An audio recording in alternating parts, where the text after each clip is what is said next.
I have no doubt that we are on the verge of what I would call initially a halt to the fighting.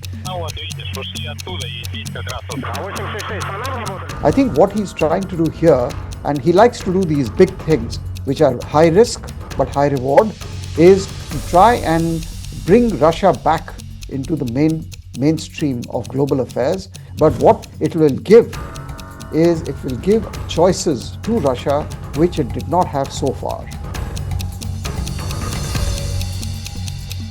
Russia has been saying, listen to me. And this is what Trump is basically doing. When the history of the conflict is written and when the historians record the position India took from the 24th of February 2022 till today, it will be written that India always maintained a consistent position.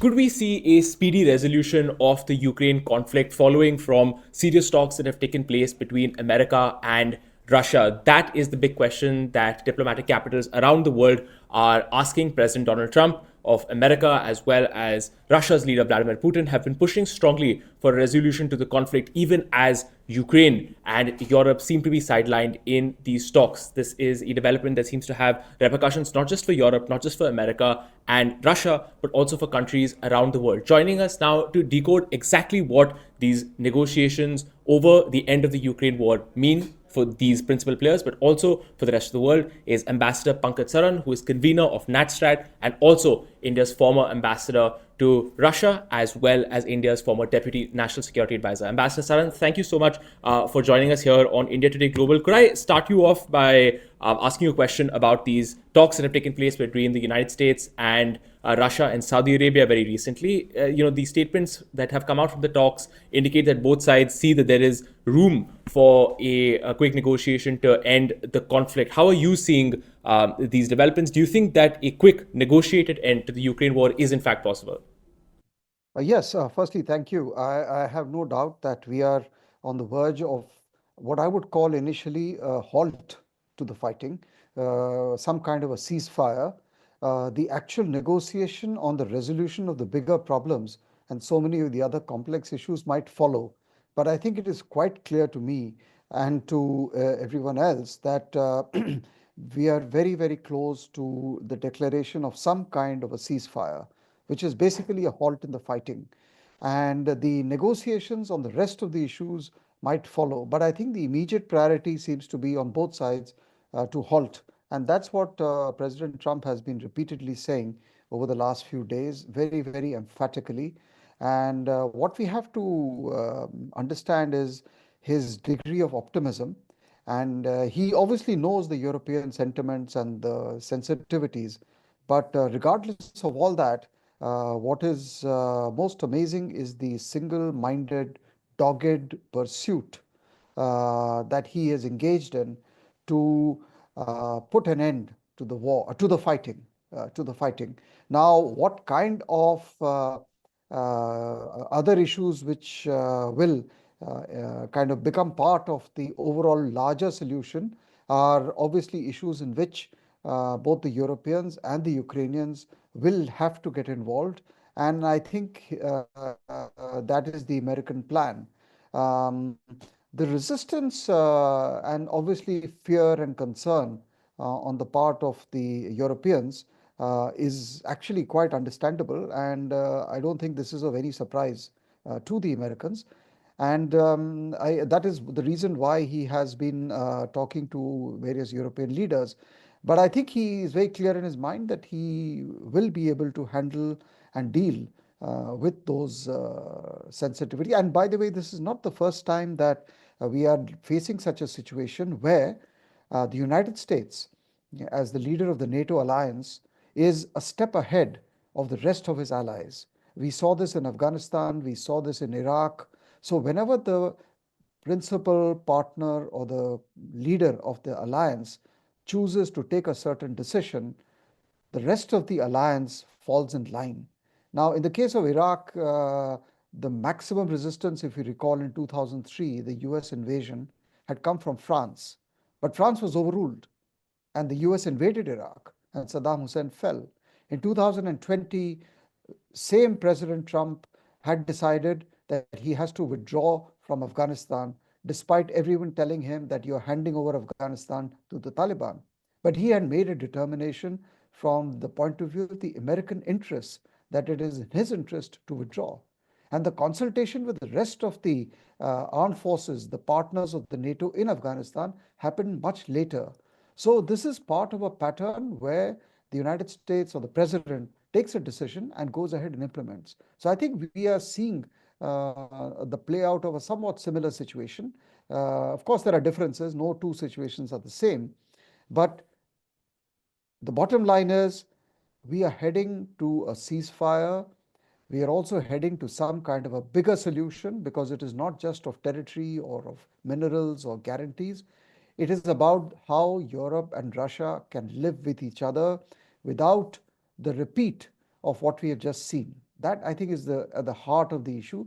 And there, of course, the table will enlarge. There will be others sitting on the table. Understood. Ambassador, could I also ask you a little bit about the motivations of each side in coming to the negotiating table? Donald Trump, as you very rightly mentioned, has been very clear that he wants to bring a swift end to the conflict. Could you bring out some of the motivations that he has for pursuing this better relationship with Russia? There has been some suggestion that he's trying to, in some senses, wean Russia away from China, trying to drive a wedge in that relationship, trying to pull it out from that Chinese orbit. Others are saying, of course, that his main motivation, as it's always been, is to reduce America's labyrinthine and massive defense commitments all over the world. Where do you see the American president coming from? What are his key motivation, or what is his key driver when he steps into this negotiating position with the Russians?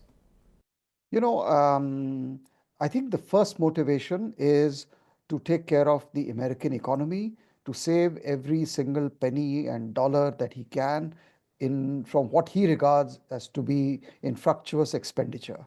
So that's the first motivation. And if you look at his comments over the last weeks and months, what is most striking is that he has been absolutely brutal about the policy that was pursued under the Biden administration. And he has minced no words in blaming the Biden people for coming to this pass. And the only thing he keeps repeating again and again is the amount of money that American taxpayers have paid for a war which he has again repeated says can never be won. And so that's the first thing. I think he wants to retract. It's an ideological approach to international relations, which is very, individual and specific to him and his ideology. But that's the first motivation to pull back and to regroup and to focus on the revival of the American economy. The second motivation is and part of this regrouping and bringing back your money and focusing on the economy and the rejuvenation is obviously China. I mean, he understands that the medium long term existential threat to America's global primacy basically comes from China. And if he has to address that, he has to fight on several fronts, including pulling out of these so called unwinnable wars. Of course, he also calculates that this is not Afghanistan. So, this is Europe, and this is the richest continent on the planet. So, if they have no shortage of money and funds and budget and everything else, so they have to step up. The second motivation, I think, which I agree with you, is the larger geopolitical template, the landscape. He does not buy the proposition that the Russia China relationship is somehow cast in stone and cannot be shaken. I think what he's trying to do here, and he likes to do these big things, which are high risk but high reward, is to try and bring Russia back into the mainstream of global affairs and to some extent, therefore, weaken the temptation or the compulsion which Russia has had to rely on China for everything in the world that matters strategic, politics, military, economic, everything. This is a high risk game, but it can have its dividends. And therefore, the the goings on currently have global ramifications because China is watching very carefully. Obviously, it's not as if there's going to be a rupture of the Russia-China relationship or that Russia is going to turn its back on China. It doesn't work that way. But what it will give is it will give choices to Russia which it did not have so far. And that degree of autonomy, of autonomous decision making, is the first step in in kind of, let's say, loosening the Russia-China relationship. So could I also ask you then, in terms of Moscow's motivation, when you think about why they are pushing for negotiations as well? You spent a lot of time in Russia, including very recently as ambassador. Could you tell us a little bit about where Russia is coming from? There has been some conversation in the last couple of weeks that have indicated that the Russian economy has also suffered in recent months with high inflation, as well as increased bankruptcies. There is a sense that the Russian economy is going through a period of protracted pain, and that might also be pushing the Russian side to consider Donald Trump's overtures to end the conflict. Could you give us a sense of what the Russian motivation is in coming to the negotiating table? Sure. So the economic compulsion is one aspect, but I would not say it is the defining motivation for Russia to come. I think, look, as President Trump himself said, the problem was that in the last few years, there was no conversation between the West and Russia. So, in a sense, he admitted that no one was listening to Russia. Russia has been saying, listen to me. I mean, and this is what Trump is basically doing. Now, the motivation for Russia is comes from the fact that they realize that the constellation of political forces in the United States could not have been better for the Russian point of view. Here is a president who has come to office and who has taken this big, huge political gamble to reach out to the Russians over the heads of the Europeans. And they see this as their golden opportunity. They may not ever get this again. They want to come back into the mainstream. They want to find a solution. They want to live with Europe. They have been more hauled over the coals, partly because of their own actions, but Russophobia, demonization, they've gone through all of this.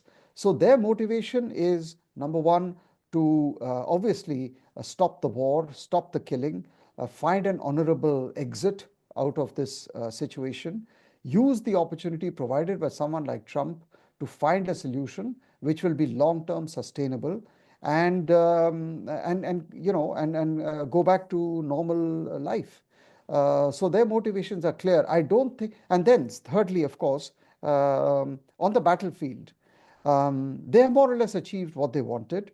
They have those territories which are of critical importance to them. So, I mean, if we assume that Russia is a rational actor and is not kind of engaged or does not want to get into a war without end, then for them also this is a great opportunity to find that settlement which has eluded them so far. And they will make concessions, they will make compromises because they also understand that any sustainable solution will require them to address European fears and concerns. And I have no doubt, and I'm quite sure, they will be willing to make those concessions, those compromises, those assurances.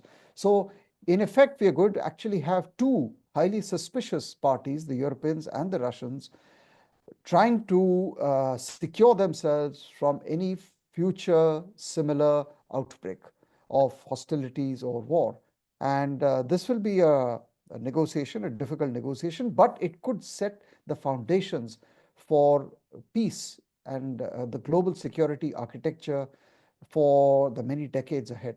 Understood. So, let me also take a lot of advantage again of your deep experience in Russia. You also handled Eastern Europe in the late 1980s when you were in the Ministry of External Affairs. I wanted to ask you about Europe. I wanted to ask you about Ukraine as well. The tone that has come out of Europe and Ukraine, especially in the last couple of days in response to Trump's peace offensive with the Russians, has been glum, at times apocalyptic. about the future of the transatlantic alliance. We've also seen a lot of political tensions between the Trump administration and various countries in Europe. There is, we had the Chancellor of Germany, a new Chancellor, be elected, Friedrich Merz, and he was suggesting that, we can no longer count on NATO, we can no longer count on America. So, as I said, something of an apocalyptic tone coming out of Europe. There seems to be this real sense that what America is doing in terms of, as you were mentioning also, that at this point in time, Europe and Ukraine feel like they have been sidelined in these talks. There is a sense that the fundamental trust in the transatlantic relationship that has survived for the last 80 years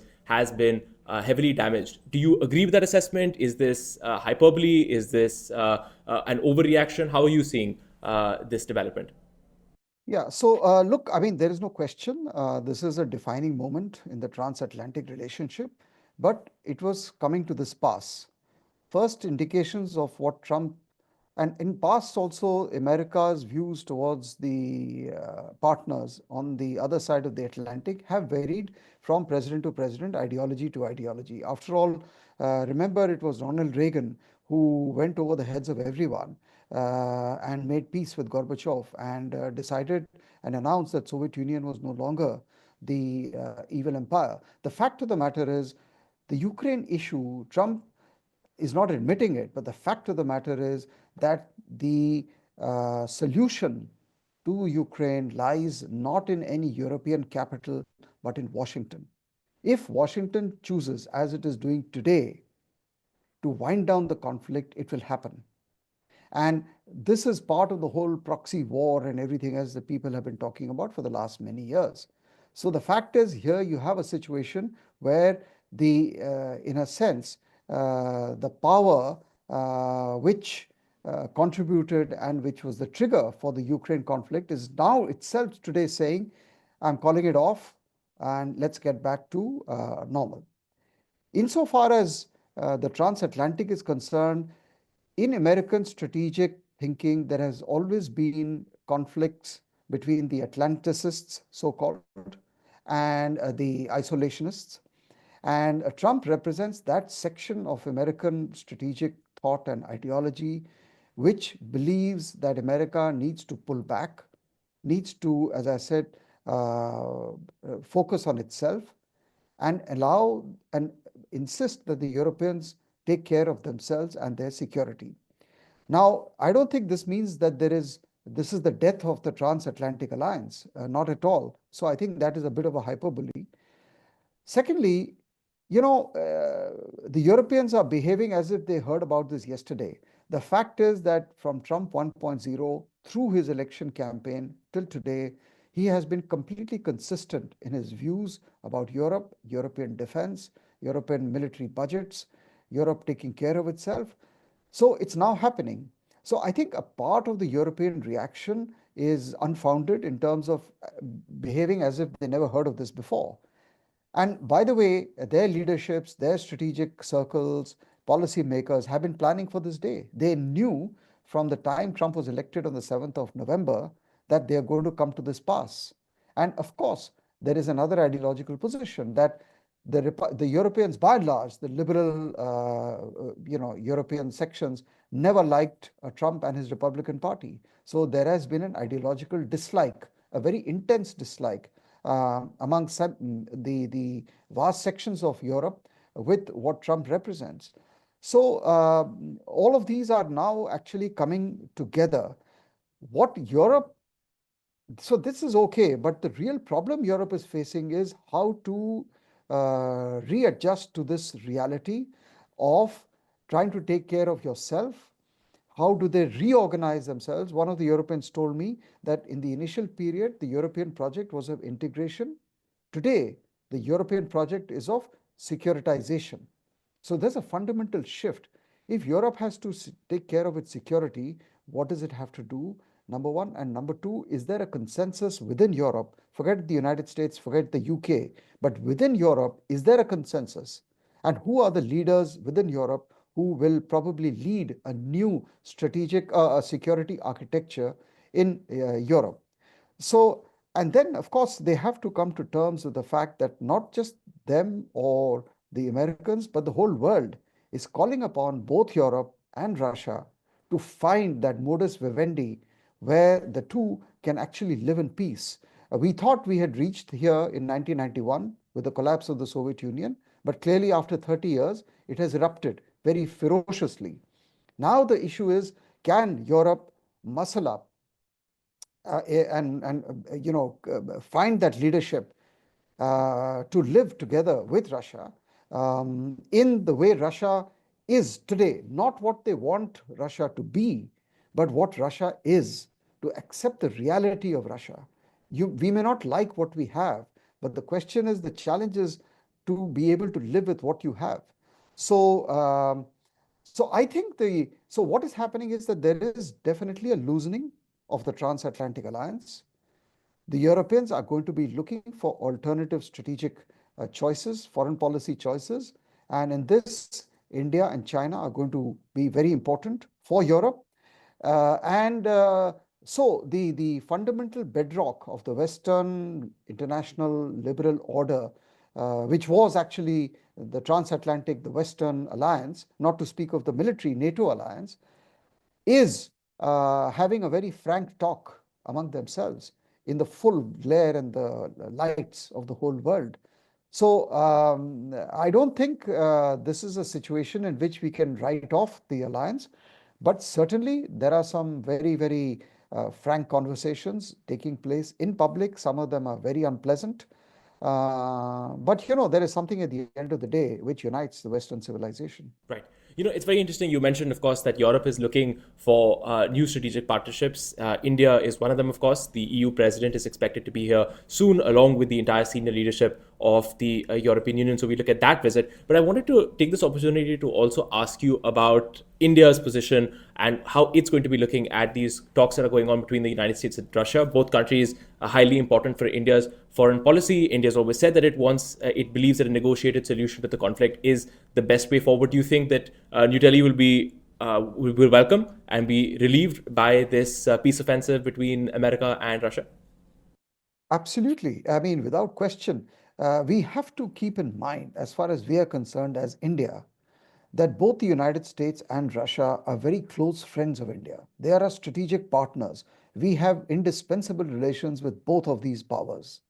And we have been saying from day one that this conflict, in fact, we have been almost speaking the language of Trump, that this conflict should never have started and it should end, and it should have ended yesterday. So if there is any country in the world which should actually be rooting for Trump and hoping that he succeeds as fast as possible, it is India. We must put our full weight behind the success of the Russia-US talks so that this conflict comes to an end. At least you have the ceasefire, and then you have the subsequent negotiations on the shape of the peace. But for India, this is the best thing that has happened, and it is good that it is happening so early in his term, and we must give it our full support. I don't see any downside to this enterprise. It will open up for us also many more opportunities. In any case, we have good relations with the United States. It will also open up new opportunities for us with Europe. And of course, it will open up opportunities for us with Russia so that we can return back to the normal India-Russia relationship. After all, if Trump is looking for rare earths, critical minerals, this, that, and the other, we have the same needs, both in Russia and in Ukraine. I mean, if India has to grow for the next 20 years, we have to secure our raw materials, our energy sources, our critical materials, and Russia has all of that. So we have huge stakes in the ability for us to get back to a normal relationship with Russia without the fear or the threat of secondary sanctions, which have crippled the normal economic and trade interaction between us and the Russians. Another question I think was on India's wider stance on the Ukraine war. Do you see what has happened in the last couple of weeks as something of a validation of India's stance, just the sheer unpredictability of the conflict, the sudden change in the American position as well after the election? and how Europe, in some sense, has been left high and dry. A lot of strategic experts in India have sort of pointed this out and said that, look, this was India's position of being very stable in its policy, not picking sides, recognizing the importance of both relationships with America and Europe on the one hand and Russia on the other. Therefore, India's view that, look, this is always going to come to a negotiated conflict. We don't want to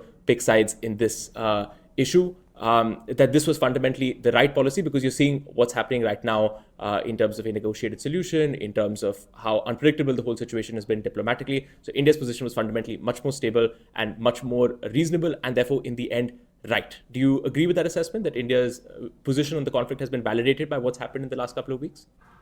100%. When the history of the conflict is written and when the historians record the position India took from the 24th of February 2022 till today, it will be written that India always maintained a consistent position that the battlefield will not get you the solution. You have to go to the negotiating table. And this is a war which should never have started. It should never have happened. And it is a war that is in many ways unwinnable by either side. So I would agree completely that this is a vindication of India's position. And I would also further add that as the war progressed over the last 3 years, there was increasing understanding and acceptance of the Indian position by all sides, by the Europeans first and foremost, in private, who agreed with what we were saying, by obviously the Russians, and the Ukrainians were the last holdouts, but that's obvious, that's understandable because they were in the firing line.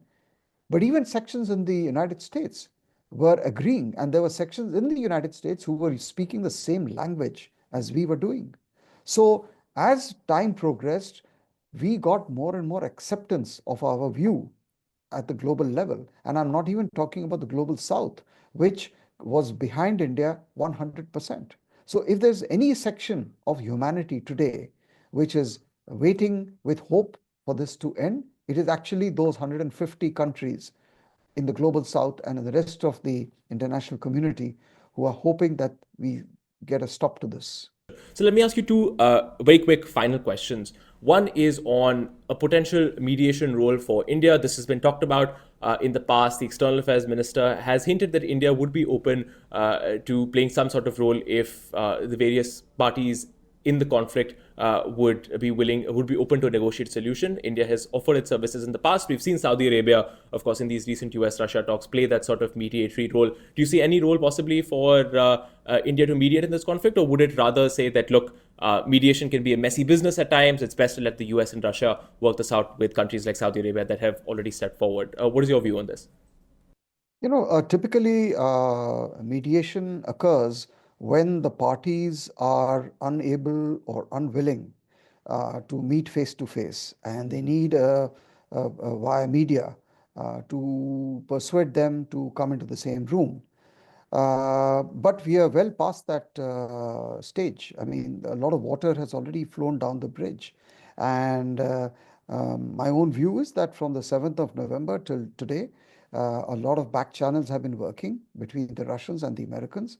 And therefore, the stage for any mediation is long past gone. There is no scope, nor is there any need or requirement for mediation. When the two parties have themselves decided to speak face to face directly, there is no requirement for mediation.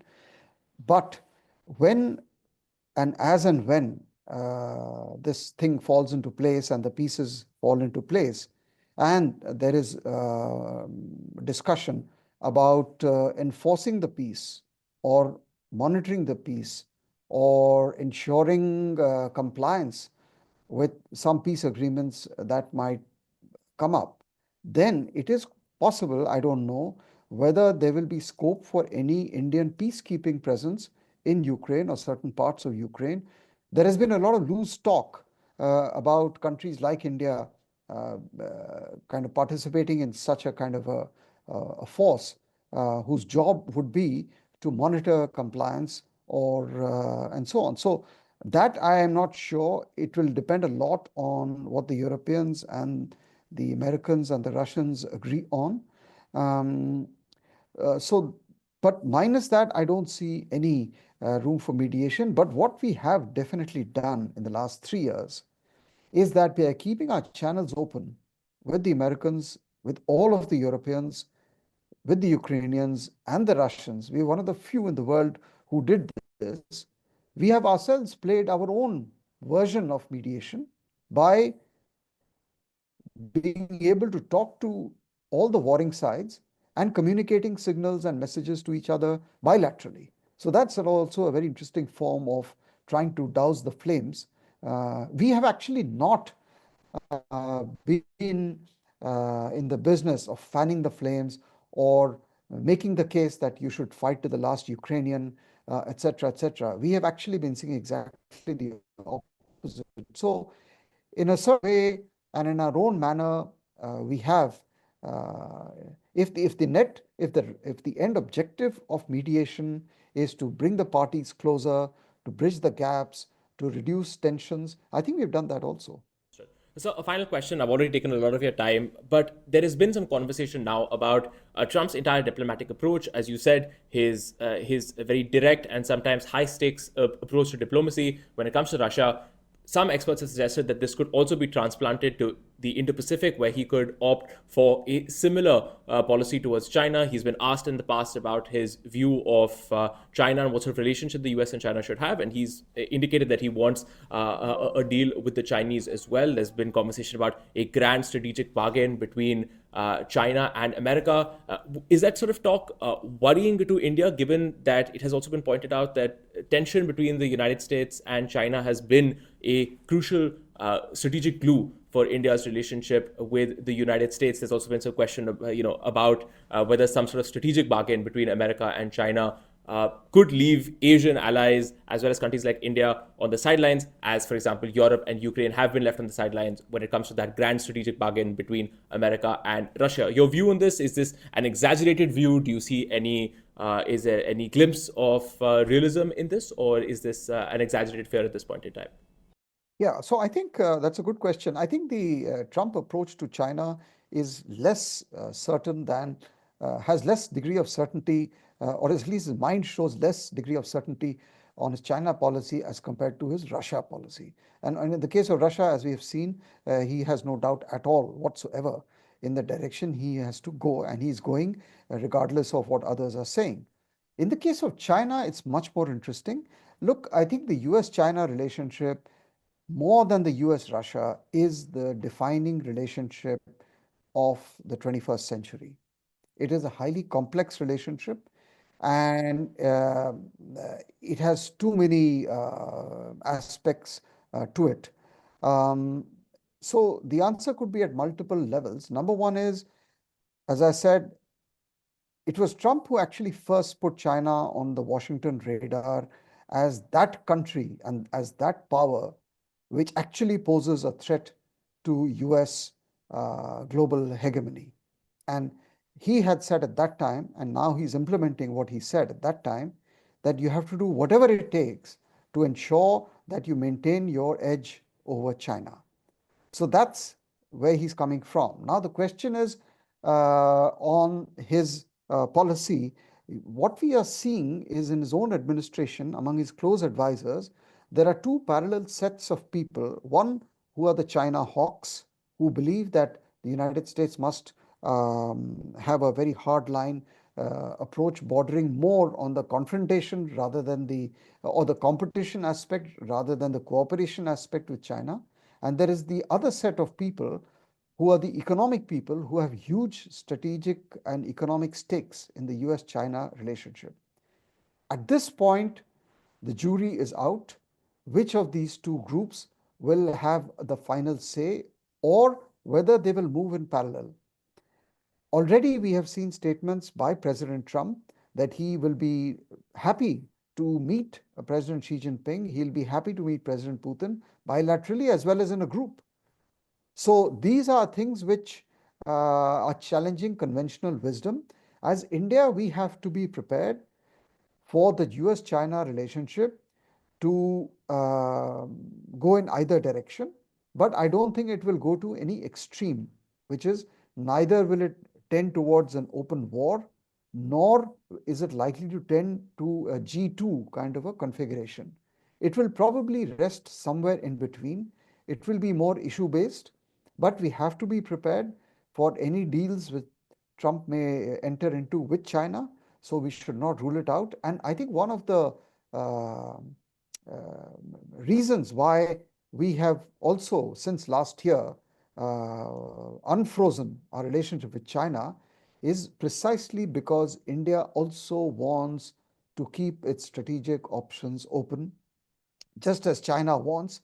So there is a mutuality out here where India would say, look, I want to have this freedom to also have a channel with China, regardless of what has happened in the past. And this is, by the way most major powers work. There is nothing permanent, there is no fixity in this business. A lot of your decisions on bilateral relationships are influenced by interactions among major powers themselves and by your interactions with other major powers. So I would look at this as a moving system in which you have to operate.